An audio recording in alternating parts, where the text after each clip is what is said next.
आज से वादा करें कि अपनी किसी बेटी को आप ये नहीं कहेंगे कि तुम ये काम इसलिए करो कि अगले घर जाकर तुम जो है ना तुम ये ना हो और वो ना हो। आप उसे हवाला दें तो उसकी इज्जत नफ्स का दें, भाई ये तुम्हारे मकाम के लायक नहीं है, ठीक है। उसे हवाला दें तो खुदा का दें, क्या तुम अल्लाह ताला की नाफरमानी ना कर बैठो। क्या उसे हवाला दें तो उसकी जन्नत का दें, कि तुम कहीं जन्नत से महरूम ना कर दी जाओ।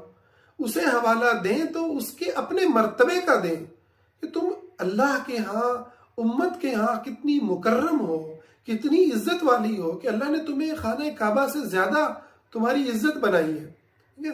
तो तुम देखो कि क्या चीज ऐसी है जो तुम्हारे मकाम के लायक है। और जरूरी नहीं है कि हर दफा आपको बोलना ही होता है, हर दफा आपको बोलना ही होता है, ठीक है। किसी को इज्जत देने से ही, अगर देखें एक बंदा अपनी इज्जत खुद नहीं कर रहा, उसे इज्जत दी ही नहीं गई, ठीक है, उसको कभी इज्जत का एहसास दिलाया ही नहीं गया, तो उस सूरत में आप उसको 1000 दफा कहते रहे कि अपनी इज्जत करो, वो क्या खाक इज्जत करेगा। तो इसका हल ये है कि आप उसे इज्जत देना शुरू करें।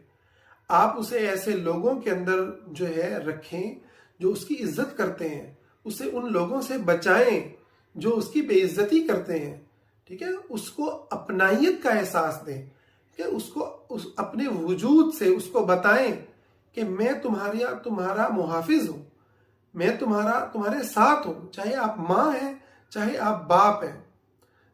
इन और अपने आप को देखें, ठीक है। आपके साथ अगर ये इज्जत हमें नहीं मिल सकी, चाहे आप मर्द हैं चाहे आप औरत हैं, तो उस अपने आप को हील करें। जब तक अपने आप को नहीं समझेंगे, अपने आप पे गौर नहीं करेंगे, जब तक आप अपनी इज्जत खुद नहीं करेंगे, अपने बच्चों को भी आप ये इज्जत का सबक नहीं दे पाएंगे।